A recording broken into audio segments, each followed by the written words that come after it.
Hello everyone, welcome back to our channel Tech Simplified. On today's video, I'm going to show you how to block someone on OnlyFans. It's very quick and easy, so let's get started.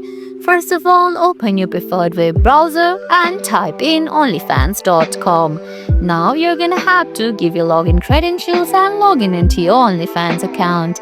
Now on the screen at the bottom, you're gonna find options like home, notifications, create new posts, messages, and your profile.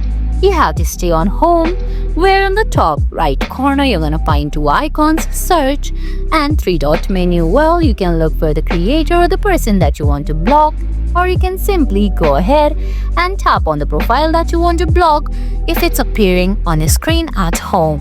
Once you find the account that you want to block, go to their profile.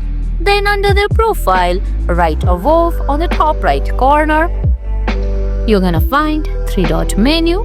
Tap on it, then a menu will appear on your screen where you can see share link to profile, add or remove to list, restrict, block and report. Tap on block from there, select one of those two options, then tap on confirm. And guys, that's it. That's how you block someone on OnlyFans. I hope you found this video helpful. If you did, please give it a thumbs up, leave a comment, subscribe to our channel and hit that bell icon. See you in the next video. Thanks for watching.